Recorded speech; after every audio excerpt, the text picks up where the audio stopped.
It's March 2nd, 1969, a cold and windy day at Toulouse Airport, where the world's media has been camping out, waiting to see whether Concorde, the first ever supersonic passenger plane, with its revolutionary drooping nose and its swept-back wings, can actually fly. This is Reg Turnell in Toulouse, and right in front of me, Concorde is winding up her engines at the start of the runway, a magnificent sight with her beaky nose drooped, all ready to go. We've had a long 6-hour wait, and half an hour we had to wait extra when one engine started and then was cut off again. Now you can hear her engines winding up to a 60-ton roar. Andre Turcar has now switched on his reheat, which gives him full power. The cockpit was very, very silent. We were on board with the crew. The controls was excellent, and we have computed, of course. French airline pilot Andre Turcar was the man chosen to take Concorde up that day. Now, at this moment, Turcar is pulling up the nose. Now, rotation. Now, with the smoke and dust rising from the tail, still on the ground, she's airborne. The Western world's first supersonic jet has taken to the air. I had no problem in the takeoff. It was really, really easy. Could you feel the speed as you went up? We don't feel. We read our instruments. Of course, the feeling is there, and it was smooth, and we just raised the nose at, I would say, 15 degrees, something like that, and began our large circle around the airfield. It had taken almost a decade to reach that moment, and after millions of dollars in investments by the British and French governments and thousands of man-hours on both sides of the English Channel, just getting the supersonic plane off the ground was a worthy cause for celebration. There's a burst of clapping here from the journalists on the rooftops.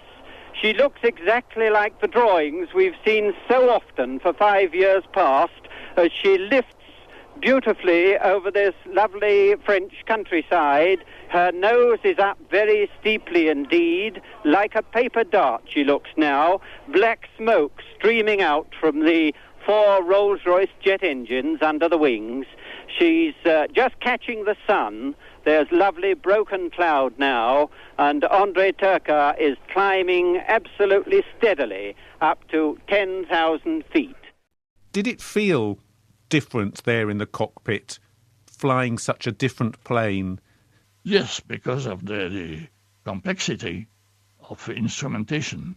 Did you feel that you were making history? Was everyone excited? No, we are not excited. Proud, I would say, that's right. What did you say to your colleagues? Or just the normal procedure. But during our simulator training, I insist the other crew members to be as silent as possible in flight. But going through your mind, André, was it that I am part of history? No, not at all. Not at all. I think that now. The successful maiden flight had defied not just the fog and high wind that had already frustrated tests earlier that week.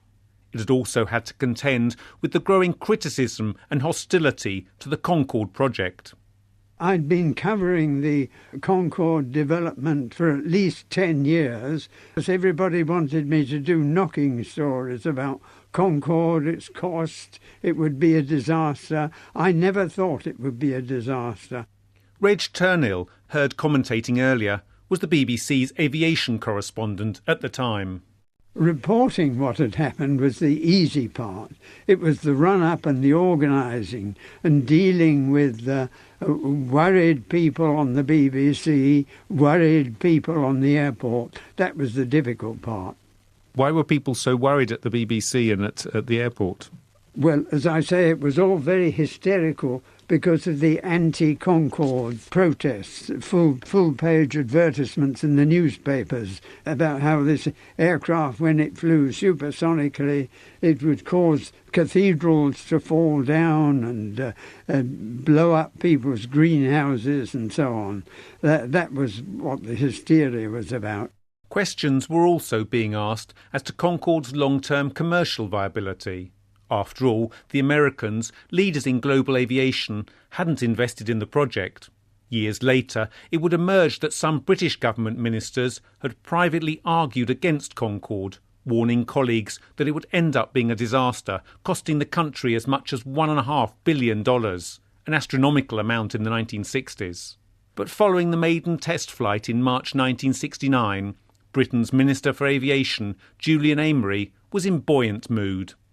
Well, it is, of course, immensely satisfactory news to me, and a cause of great relief as well as satisfaction. And your basic confidence in the project? Remains as strong as ever. No major airline in the world will be able to do without buying Concordes, Pan American and TWA included. And if they sell for somewhere around £8 million a copy, and it may be a little more, this is going to bring in immense sums of foreign exchange to the British and the French economies. That's the first thing. The second aspect of the payoff is, of course, that we've now learnt that although there is a small premium to be paid, two medium-sized countries like France and Britain can produce major technological developments that can compete with anything the Russians or the Americans can produce. It would stay an Anglo-French venture, with no other country buying into the Concorde dream. But for pilot André Turcat and his crew, just getting that iconic plane up into the air that day and back down again safely was enough. The only purpose for the flight was to record the speed and so on, and then to tell the 600 people on the airfield to say, well, now, you have seen the machine flies and it flies well, and now go home and we will work. And work they did. The first British Concorde flight took place in April that year, and in October Concorde went supersonic for the first time. It took another 7 years for the first commercial flights, but in October 2003, 3 years after a fatal crash near Paris in which 113 people died, the Big Bird made its final commercial journey. André Turcat was again on board.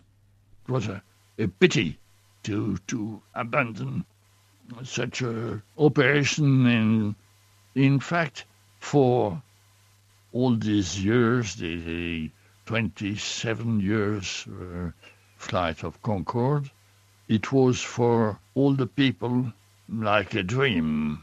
And this is still there, because it's worthwhile for engineers to dream before design. André Turcat is now 91 years old and has long since retired from flying. He lives in southern France and is writing his autobiography. Reg Turnell retired from the BBC and now lives in the south of England.